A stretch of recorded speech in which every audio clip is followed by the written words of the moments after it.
Morning to you. Morning, Adrian. The Raj Paul O'Connell dream team. Are we going to see it? It's not the dream team because I think for it to be the dream team, I'd need to be the manager of that team. You heard it here first. Yeah, they're two egomaniacs, so you'd have to kind of separate them. And even though they're great friends and get on well, and I'm very close to both of them, they're very, very driven. Yeah, look, in an ideal world, it'd be fantastic. I think the message to kind of send out to the group and people and the excitement it would bring, because they're such iconic figures and they're so embedded in that red jersey, and it'll never change from, even though both of them went on to play over 100 times for Ireland and achieved incredible things for Ireland over the years. That's where it started for them, Munster, so it'll always be with them. So I think, yeah, the supporters would be incredibly excited, but it'd have to be right for them as well, and there's no reason why not. Roger's gone on to achieve a lot of good things now, and incredible things, winning with Racing and top 14 and Super Rugby with Crusaders, which, to be fair, is not that hard. We tell him that just to kind of keep him grounded. They're probably going to win it anyway, even if he wasn't there or not. He dodged it there, but who'd be the head coach in that dynamic? I don't know. I think being a head coach is tough now because you've an awful lot of planning and stuff, and a huge amount of detail. I think Roger's more experienced now at the moment. Paul has only dipped his toes into with the under-20s, and he's just started with Stad this year, so it's kind of hypothetical. It's certainly one the fans would love. There's no doubt about that. So we may see it, and it's great to see him coaching and getting into the game. Yeah. I said it to Dricko a couple of weeks ago, why aren't you getting back coaching? You're probably one of the greatest rugby players of all times. We've a small country. Your information, your detail, your experiences would be fantastic, but I don't think it's for him at the moment. Yeah. Anyway, but acting for him. Well, to see someone like Paul getting into it, I was delighted this year because, you know, he's obviously, if he stays going and enjoys it, but you never know. It would be brilliant to see that scenario in a few years. Whatever about the organisation, Roger's been at 2 roadshows we've had the last 12 months, and he's been late for both of them. And probably used bad language in both of them as well. C-bomb was dropped last night. Oh, so. Lord, but look, he's great. He's honest, he's open sometimes. Yes, it's just really intriguing to listen to his ideas. Yeah. Let's have a bit of a look at what we're going to be chatting about over the next little bit in the company of Alan Quinlan and Charlie Morgan as well of The Telegraph, who's joining us on the line. It's the return, obviously, of the Heineken Champions Cup this weekend. Leinster versus Wasps at the RDS tonight. A game you can hear live on Off the Ball from, I think it's 7:45 kick-off tonight. These beauties, by the way, to give away to the best comment of the morning. We're also going to get stuck into Exeter Munster, which is a pretty exciting game to look forward to tomorrow. Ulster versus Leicester as well. And a little bit of chat about the Premiership. That's the flavour of what's happening. And the Leinster game tonight, there's Ulster as well. Conor Morris and Paddy Wallace on duty for that one tomorrow from 5:30. So that is the rugby coverage and Off the Ball for the next little bit. Charlie Morgan, good morning to you. Hi there, thanks for having me again. Premiership tops ? Read the bottom line on that little bit of a teaser of what's coming up. So just to kick things off, that ongoing debate, Charlie, about the pecking order of which country's league is above the next one. Is the Premiership still see it as the elite tournament of world rugby? I certainly, I think the first 6 weeks of the Premiership have just been hugely interesting, just because of how they've panned out. You've got Exeter and Saracens who, going into it, a lot of guys predicted that there'd be a 2-tier sort of makeup of it, with Exeter and Saracens miles ahead, not just because of the depth they've got in the squad, but also kind of how settled they are tactically. I don't think anybody thought just how drastic that'd be, because you've got Exeter and Saracens both won 6 out of 6, and then you've got a 10-point gap between down to third, which is where Wasps are, and the rest of the teams in the whole division are separated by 12 points, which is remarkable, really. And I think it'll be really interesting to see how the Champions Cup develops, how much that crazy start spooks teams, because, and what I mean by that is that the domestic kind of commitments that they've got and the goals that they've got might change over the course of the season. So, for example, I'd put Gloucester with the best chance of maybe getting a quarter-final outside of those top 2, but if push comes to shove sort of around January and they're so desperate to get in that top 4, which has to be their main aim, it'd be interesting to see how that changes their kind of outlook on Europe. Yeah, we've a lot of games to get stuck into, Quinny. We're going to start with Leinster Wasps, obviously being tonight's match, 7:45 start there. Toulouse, Wasps, Bath, all in the same pool. It's a tough pool for Leinster, and obviously we saw the quality that they brought last season. But that tough pool, matched with any iota of complacency, which can seep into any team, really, could result in a land here for Leinster if they don't have their eyes on the prize. For anybody who's won a trophy, the intrigue and the questions are: do you have the same motivation, hunger, desire, all that kind of stuff? But I think they've such quality in the squad. I think they have a great blend of experience and youth as well. Sometimes the young players we've seen with James Ryan, Jordan Larmour, Andrew Porter, these guys coming in, they're just used to a winning culture. Is my sound not working? Yeah, we're going to get that fixed there. We'll have a quick look at that, Quinny. You get that sorted. It's a bad start to Munster this weekend. Well, we'll bring Charlie. We'll bring you back in just on the Wasps aspect of things. Nathan Hughes obviously out for a culmination of sort of bizarre enough reasons. Joe Launchbury as well out for Wasps. They're just looking. Quinny's passed me the table here and looking at it. They're obviously one of those teams that you've mentioned as being having had a good start, albeit 10 points off the top two. But without those two players, do you suspect now that they move away from maybe that kind of pack-focused power game and maybe look to move the ball about a bit more? Yeah, I was at Wasps' first game of the season against Worcester, and they were really clunky. A big loss for them is Jimmy Gopperth, because he's been really integral at 12. Whether it's been Danny Cipriani before this season, now this season it's been Lima Sopoaga. They're really reliant on that second playmaker. Without that at Worcester, I think Nathan Hughes made something like 30 carries at Six Ways, and they just scraped past Worcester, who are they scrapped really hard, but Wasps might have been expected to win that slightly easily. Another big miss for them is Dan Robson, fantastic scrum halves, finally sort of who had just before, I think it's Achilles ankle sort of problem he picked up last week in their loss to Gloucester. But he's really important for them. He's another big miss. And they've got Willie Leroux back, but they look slightly thin against what's a pretty awesome Leinster squad that came out last night. And what about the boot of Elliot Daly and Lima Sopoaga? Is this something that we can see that, again, in terms of those absences from the pack, Charlie, do you think that's going to be a factor? Yeah, sure. I think any team that Elliot Daly plays for, that boot gives. I know we saw it with the Lions, didn't we? Those long range penalties in tight games when I think the weather's expected to be pretty dodgy, isn't it, in Dublin? So that gives them a chance. Liam Sopoaga's come in, obviously with a big reputation, and interestingly enough, they've helped him out by playing a new signing, Michael Le Bourgeois, at 12, who's come from Championship club. Now he's a really good operator, really rounded operator, and he plays in that mould that Gopperth did. So that takes a little bit of playmaking pressure off Lima Sopoaga, but without Joe Launchbury, as you've mentioned, and without Nathan Hughes, it's whether their pack can mix it with Leinster's. And I know kind of scanning through social media last night when that Leinster 23 came out, the depth of it is just phenomenal, as Alan's mentioned there as well. The guys they've got, the forwards they've got on the bench means that 80 minutes that they'll produce up front will be seriously impressive. Well, that's the thing, the questions over Sopoaga and whether or not he's fully fit, and Leroux playing last weekend, it's such a quick turnaround for him. Like, you look at Leinster, and obviously the strength is the depth, as Charlie mentions there. But at what point does rotation become an issue? Does it become an issue at any point? Like, I mean, Rhys Ruddock not even in the squad. Like, he's not going to be happy about it. Is there a point where he gets pissed off about being left out? Yeah, there is. But look, I think the depth of the Irish squads is probably one of the big advantages, maybe over some of the English clubs, that it's not just the 23 guys, it's another 20 guys. Well, particularly with Leinster, they've shown that in Europe to be able to compete in European rugby and Pro 14 rugby, that they just have a massive depth in their squad. They've 18, 19, 20 guys away with Ireland at different stages of the season, so it's phenomenal. And you're talking about Willie Leroux coming back and playing 6 days later and talking about rest and the right thing. Like, Cian Healy comes in, he only came off the bench last week, Sean Cronin, Furlong, so they're fresh, they're really fresh from last week. It's phenomenal. Van der Fleer starts at 7, Levy goes to 6. So they've not a lot of rugby play, those two guys there. So there's a huge amount of freshness there. Jack Conan's coming back from injury. And as you say, Ruddock's on the bench. So he's not on the bench. Not being on the bench.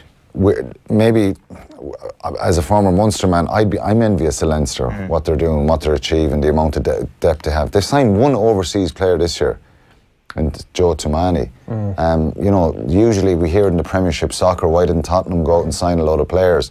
Well, Leinster didn't have to sign players because they're just producing rise, and there's probably a few more guys coming through in their academy. Yeah, Leo Cullen's saying that they're not the finished product yet. Like, how close are they to that finished product? Because it does seem to me that they're pretty close. Yeah, I think they're pretty close. They're very, very close. And look, he's probably taken a little bit of pressure off them. And you know, one of the other intrigues that I always think is how do you handle yourself as champions? How do you handle it? Because there is pressure. Wasps will come tonight with Di Young will have his side kind of really fired up. They won there a couple of years ago, and they'll fancy their chances. They'll go, if we go and beat them, it's a massive boost to our club, to our team, to our growth. So they'll probably go with an extra bit of energy, enthusiasm, aggression, awareness. But Leinster will have to deal with that this year every time they play someone. But they just have a control and a composure, and it's very, very impressive. Not just from what they do in attack or how they defend, they're just very controlled and composed. That Leinster back row, Conan, Van der Flyer and Levy, an impressive looking unit obviously, and a young unit, and we've mentioned Rhys Ruddock and not in the squad, and Sean O'Brien on the bench, and I'm sure he'll want to have a say about it, but that's a back row that could be in situ for Leinster for the next, and potentially for Ireland for the next 6, 7, 8 years. Yeah, it could be. They're young. They've produced the goods already. Like Levy was just outstanding for Ireland and Leinster last year. Van der Flyer was your starting 7 in Paris. Jack Conan has been consistently good, very, very powerful since Jamie Heaslip retired. That kind of pressure and dilemma of will I play, won't I play is gone. He seems to be the one who's kind of the first choice, number 8. So Sean O'Brien won't be happy, particularly given going into Europe and November internationals coming up and the little amount of rugby he's played over the last kind of 2 years. We're down to injuries basically, so he'll be disappointed. And but Leo Cullen's very shrewd, to be fair. You know, having been in there, and he'll know that Sean O'Brien will come off the bench with a real anger, aggression, and give him that impact. And Van der Flyer gets rewarded for playing really well against Munster last week when he came off the bench. Just before we leave that game, Charlie, to yourself, what represents a good result, do you think, for Wasps tonight? I think the handicap's -17, isn't it? I don't think that's overly generous towards Leinster. I think if a losing bonus point would be a superb result for Wasps, to be honest. Right. I think Launchbury and Nathan Hughes are huge to any team. They're so big, powerful, physical, and Leinster kind of strangle you up front, and they go after you there with their physicality, their tempo, their execution at the breakdown. They had 64 rucks last week, Adrian, against Munster, and they won the 64 of them. Incredible. You know, that's just that detail at the level they're at. And there's no, like Rog was saying, you can analyse them all you want, but you've got to stop that. And they're just very good technically. Then they're hard, they're aggressive. They've plenty of heart and passion for the jersey. So all those factors make you turn you into a great team. Are they beatable? Well, every team is beatable if you take your chances. But when you play good teams, Wasps have to go there tonight. If they go there tonight, and if they get a sniff of a chance and they get a bit of momentum, they've got to take the score, take the chance, and hope that maybe Leinster are a few percent off. But like Charlie said, the spread is probably, you know, being generous to us. I'm feeling good about the season ahead, Quinny. That's the sort of story I'm taking from that. That's Connacht in the Challenge Cup. What's that? Connacht in the Challenge Cup. I'm not sure where you're feeling good. Tonight at 7:15. Jesus, you're even buying into it. Exeter versus Munster is the other game we want to talk about. Charlie, Exeter, just a really interesting story as a club and where they've come from. They've really done things the right way around. They've, you know, got a coach that is probably destined for big things, but again, like, not necessarily a sexy name, I suppose, when it comes to rugby, but they're a club that are sustainable and unusually that actually make some money as well. Yeah, absolutely. They're doing a lot of things right. I was interested down there a little bit in pre-season and asking them. Last season they had a pretty good season. Did really well again, sort of bringing through these young players, but they fell short at 2 sort of kind of points. They lost against Saracens in the final of the Premiership, and they lost both games of that double header against Leinster. Now they've probably, arguably, got closest to Leinster of anybody in Europe. They're fantastic. Sorry, in the away game that was the week after they got turned over comprehensively at Sandy Park by a really well drilled and brilliant Leinster performance. They went the next week. They very nearly turned over Leinster by really attacking the breakdown and really changing up. So they're clever as well, and they're adaptable. Now, over pre-season, I went down there and I spoke to Ali Heifer, who's their head coach, and Rob Baxter, their director of rugby, about whether last season meant that they had to change things up because they'd reached this point and they'd lost these two kind of big keynote games in their season, and they were kind of kept their cards slightly close to their chest, but they said that maybe they might change some things in the way they attack. Now, the first 6 games of this season, they probably haven't had it as easy as Saracens had. They haven't had necessarily the dominant victories that Saracens had, but they problem solved their way out of quite tough games. And this last Friday against Bath, they scored some fantastic tries from unstructured rugby, which you wouldn't necessarily have associated with them last year. So they come up against Munster, top of the table, only by virtue of points difference. But they've looked excellent, and they've definitely honed sort of another attacking dimension to their game. They don't have Sam Simmons, who's really at number 8, who's really dynamic guy. I think he's got a knee injury that might keep him out for the whole year. But Matt Kvesic has moved to 8, and he looks really fit, looks a little bit lighter than he has done, and he's carried so hard. That the back rows going against the Pats, to be honest, as a whole. That tussle will be fascinating. I think Jerome Garces is refereeing, so the breakdown's going to be let go, let it breathe, as it were, and that's going to be fascinating. Yeah, I know Quinny's written about Exeter, I think, in the Indo today as well. From the Munster point of view, Quinny, the 10 years, obviously, since tomorrow. Excellent. Tomorrow. It's on the front of the thing today. That's where I picked it up. 10 years since they've won the Heineken Cup. Since that sort of group at that point kind of disbanded, maybe even over the last sort of, 12, 13, since that group kind of disbanded that would have been there for those wins. Is this as impressive a group as Munster have put together since then? There's optimism there's no doubt about it. I think when you look at the forwards they have now and the options, they've a lot more depth. I think John Ryan is out injured at the moment, and they're a little bit short at tight head. But yeah, I think Niall Scannell coming back into that front row gives him a real solidity up front. I think he's someone who could push for a starting place with Ireland even when Rory Best is back. He started in Australia over the summer and was very, very good. So the forwards look very, very strong and robust. I think the issues they have is that little bit of cutting edge. They have a very quick back 3, but sometimes it's getting the ball to them. And I know Joey Carbery will help that, but I think the midfield uncertainty, there's been no set partnership there for a number of years. I know Rory Scannell and Sam Arnold probably played the bulk of the games last year, but having Taute and Chris Farrell not available and not up to speed. Taute is back, but probably still a bit off fitness-wise. He was involved in the Cardiff game a few weeks ago and got a little setback. Goggins comes in, does he? Is it? Yeah, and Dan Goggins, to be fair, has been very impressive this year so far. And Sammy Arnold then has played 13. So will Rory Scannell come back into the side? So that's probably where some issues have been about distribution. That little bit of top quality cutting edge, that international standard. Incision, if you like, but look, they can only get better. I think the challenge of going to Exeter is very, very difficult because, as Charlie said as well, and I spoke to a few people. I spoke to Tom Hayes this week, who was captain there for a few years, John's brother. I met Dominic Ryan last night. He's been there with Leicester. It's a very difficult place to go and play.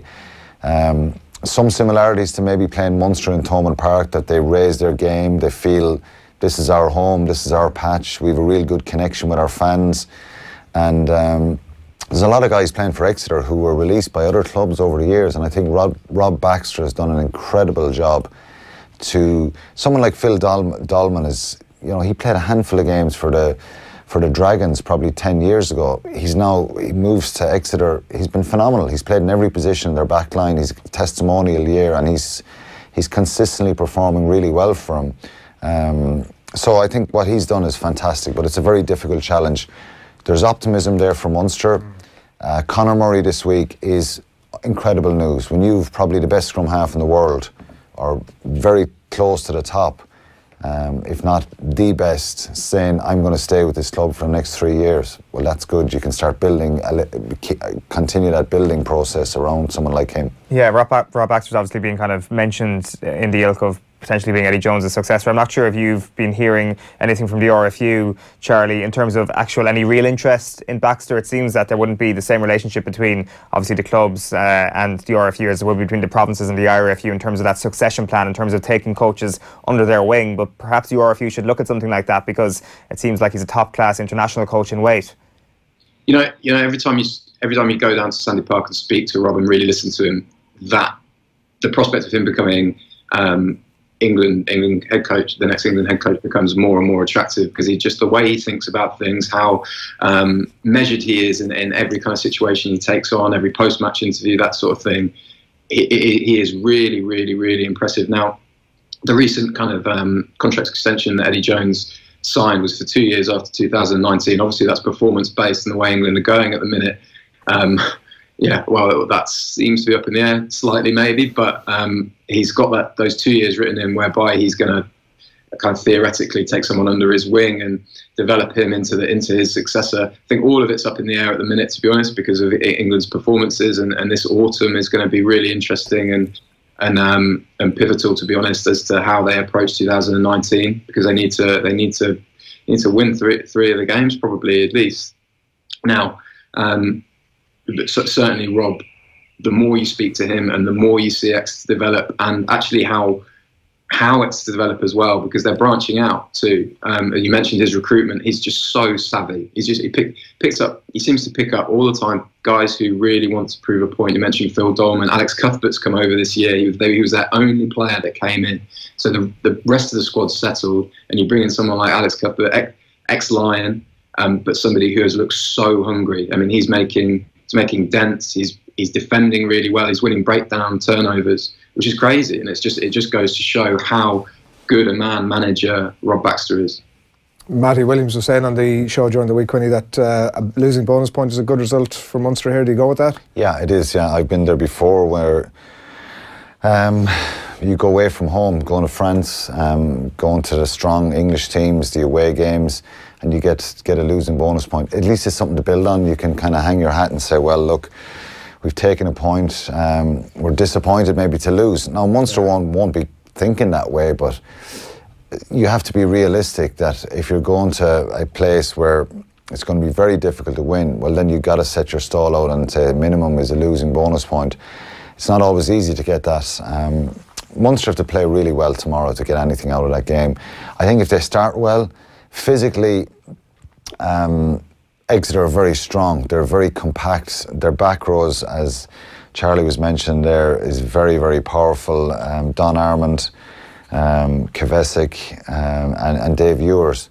They're big, robust, strong, 115, 120 kilo guys, which are powerful, and they get them over the game line. So, yeah, Munster have to play well. And look, if they got a losing bonus point, I don't think the squad or the players won't admit that, but I don't think that'll be a good result. Can they go and win it? Well, if they look at Leinster's template last year, when they went to Exeter, they held on to the ball, they upped the intensity, they brought the kind of pain threshold to a different level by just building phase after phase. I think it was 45 phases for Jack Conan's try. Yeah, something like that. So when you do stuff like that away from home, you're kind of saying, well, we're here in the mix. It doesn't matter where this is on, and we can go as far as you want with the pain threshold and maximise that. And I think Rob Baxter, chatting to Tom Hayes as well, he said that he puts a massive emphasis on obviously that detail that Charlie's talking about, that he can see and hear players talk about, but on fitness as well and work ethic. And so that's what Munster will face. So it'll be a real test, and we'll see, can they build on that positive, shall we say, performance last week away to Leinster, and be a bit more clinical if they get chances. That's Saturday at 3:15 kickoff for that one at Sandy Park. The other one we wanted to touch on, to get your thoughts, Charlie, on Ulster against the Tigers at Kingspan Stadium tomorrow evening. We'll have that live with Conor Morris and Paddy Wallace, as you can see on your screen there. 5:30 kickoff. Jordan Murphy, 3 from 5. Charlie as head coach. What sort of rugby are Jordan Murphy Tigers playing? What can we expect to see from them? I think they're still finding their feet. I think I was at that first game he was in charge against Newcastle, and they attacked brilliantly, but they defended terribly, and they've conceded 27 tries, which is the worst in the whole division, even though they're in fifth. So it's about connecting those two parts of their game. Actually, last weekend they had the game for Rob Horner, Twickenham against Saints, and in pretty grim conditions they defended okay. Carl Eastman was a really big part of that at 12, but on going on the road in Europe, no matter what sort of kind of transition phase Ulster are in, they're going to have to be a bit better, a bit steelier. It's whether they can do that. And their attack was firing. I mean, Eddie Jones has spoken about George Ford being the invisible man in the wake of kind of what everything that Danny Cipriani is doing has been on social media and has been up in lights. But George Ford is kind of slowly ticking back to his best form, which is really good. He's a fine playmaker in his own right, and one of England's very best. And with Carl Eastman, who is his mate from back in their Bath days, and Manu Tuilagi, they've got that midfield that's working a little bit. Dave Denton's been a really good addition up front as well. So their pack is looking slightly more tenacious and slightly more coordinated than it has been in the past. So that'll help them out, and it'll help to get George and that midfield on the front foot. But it's still a big leap going away from home in Europe to what they've been producing in the Premiership. Yeah, and Ulster obviously have a good record at home against the Tigers. Racing and Scarlets, the other teams in that pool. Like, we speak about the other. What's a positive result for Leinster? What's a positive result for Munster? It sort of feels with that quality elsewhere in the pool that Ulster sort of need to win this one. You have to win your home games to get out of the pool. It's a minimum. You win your 3 at home and you pick up something on the road. 4. We've seen teams get out with 3 in recent years when it's become very tighter and losing bonus points and all that kind of stuff. But minimum 3 at home and 1 away from home gets you in the mix. But I'm not sure how Ulster are just going to turn it on. And Leicester have been up and down themselves. So two teams. It's been a weird season for Ulster, hasn't it? It's been weird, yeah. Well, the good start was papered over by 2 late John Cooney penalties against Edinburgh and Scarlets, and you can take positives out of that, getting the result, but the performances weren't brilliant. And you think at home you have to be a bit more on the front foot and getting a bigger scoreline wins than late penalties. That one of them was fortuitous, the penalty they got in the end to win one of the games, and then they went to South Africa, won 1 and drew 1, and then they're on the back of 2 really bad losses.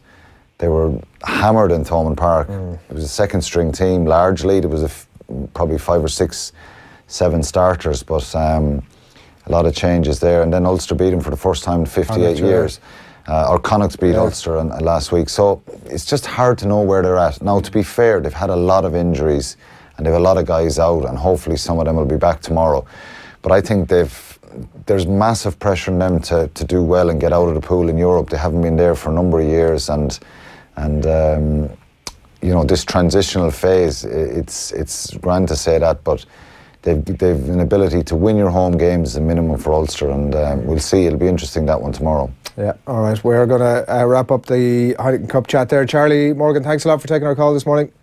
Thanks for having me. Cheers. Charlie Morgan there on the line from The Telegraph. It's just such a fascinating weekend. I'm really excited for the other game that obviously we want to touch on before we wrap, is the Challenge Cup match between Connacht and Bordeaux Begley at the Sports Ground. It's a 3 o'clock start tomorrow. Oisín is going to be on commentary for that one for us. Oisín alongside Michael Swift with full and live commentary of that game. A lot of teams, Quinny, it seems, aren't going to, the Challenge Cup is... Some teams bother with it, some teams won't. It seems Mike Prendergast, I think, was saying during the week that actually he expects that Bordeaux will take it seriously. Yeah, I saw that. Isn't it? It is interesting. They're a very good side, Bordeaux, and they've a lot of quality. So, will they take it seriously, though, the French? I mean, I don't know. It strikes you as a competition that, from a Connacht point of view, if they do want to take it seriously... This might sound crazy, but you know what? If I was involved in Connacht, I'd want them to do better in the Pro 14 than in the Challenge Cup this year, because it'll be hard. It's hard to win the Challenge Cup, okay? Because ultimately it's your second tier, but there's still a lot of powerful teams in there. And for Connacht to be going gung-ho in both and trying to get consistency in the Pro 14 is the key for Connacht. They've shown a lot of excitement this year. Few vulnerabilities, but certainly playing exciting again, comfortable on the ball. Their skill set is good, and Andy Friend deserves a lot of credit for that. But for them to qualify for the Heineken Cup next year, I think has to be a major focus. Given the announcement this week of the new ground and the plans to do that, and where they were a couple of years ago, winning the Pro 12, I think getting back into Europe would be massive for them. So it doesn't have the same significance, the Challenge Cup or the Heineken Cup. It harder to like win, it or not? Is it harder to win the Challenge Cup or the Pro 14? It can be, because I think it depends. I think you need a fit squad, you need a run of luck with injuries, you need your best players available, and being able to play your best players in both competitions means having a lot of depth in your squad. So that'll be the challenge for Andy Friend. Does he make changes and rotate guys? And then you've guys chomping at the bit who want opportunities. But he's got to manage his way through this. They'll want to win, of course, and I think like that, anything, people will be excited with Bordeaux coming there tomorrow. It's European rugby. But I think for me, getting in through the Pro 14 would be a bigger, more significant achievement. Look, they could win the Challenge Cup for sure, and it's a chance to get your hands on a trophy, but if I was them, I'd love to get them qualified for Europe through the Pro 14 and be in the mix for the playoffs. There's no reason why they can't, given what we've seen the last few weeks.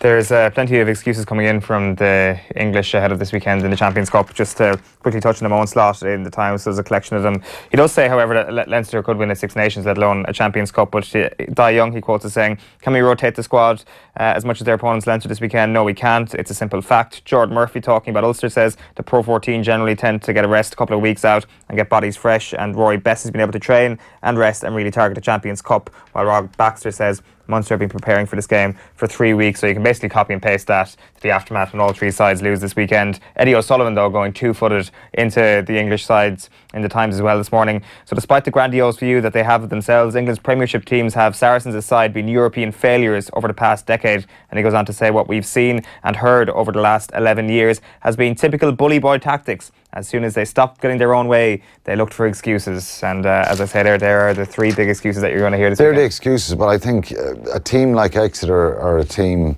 that don't look for excuses and don't make excuses. And they're probably best placed, themselves and Saracens. Saracens have a quality squad, but Exeter have a team of depth. They have a lot of quality and depth in the squad, guys who can chop and change a little bit, and maybe the others are giving out a little bit, probably don't have that same quality and depth. And what can we do? There is an envy there. But look, you go back 3 years ago when there was 5 English and 3 French in the knockout stages of Europe and no Irish, and it was over for Irish teams. So rather than kind of complaining and giving out and stuff, I know they have to deal in reality. And the rotation system is the envy of all these people. I think they're not doing it in a critical way. I think they're envious of being able to rotate. Like I said, Cian Healy, Sean Cronin and Tadhg Furlong, they are as fresh as anything this week. And that's phenomenal to have a British and Irish line tight head being able to get a rest last weekend against your biggest rivals in Ireland. And he's coming back now fresh as a daisy. So that's just the way the system is. Yeah. Bunch of comments coming in, and we'll have some contenders for these tickets, which we'll let you know about very shortly. But one thing sort of dominating the conversation on YouTube, Quinny, started off by F. Bellew here. I don't know if it's the F. Bellew, but lads, will you pump that rugby ball behind you? It's wrecking my head every morning. Reminds me of finding a ball in the garden after ages and not knowing where the friend of the pump is. This one, is it? I don't know, is it that one or this one? Tommy will pump them up for us. The friend of the pump. Is that an expression? Yeah, I presume they're talking about the nozzle. Yeah. Graham Gallagher, hashtag pump it up. Dermot O'Donovan, yes, please pump up that rugby ball. Doing my nut it is. Jesus. And Conor Whelan finally here says, wow, can't stop staring at the flat rugby ball. I better get off doing some work before getting drowned at my kids' rugby training later on. I mean, that's what's, there's no account for people going on there. Gets people chatting of a morning. You don't have a pump handy? I don't, I do not. Look, we'll we'll tackle that one later on. You'll be blowing a good bit of wind some weeks about Leinster, so put your mouth around it there and start pumping it there. Is that right on? Oh, 100%. Couldn't agree more. Oh, look at this. Don't leave me hanging. He's a Connacht man. Yeah, Connacht man. Living in Athlone. Pull that fella's mic again, will you? That's right, Quinny. Thanks a million for that. Enjoy the rugby over the weekend. Thanks a million for coming in.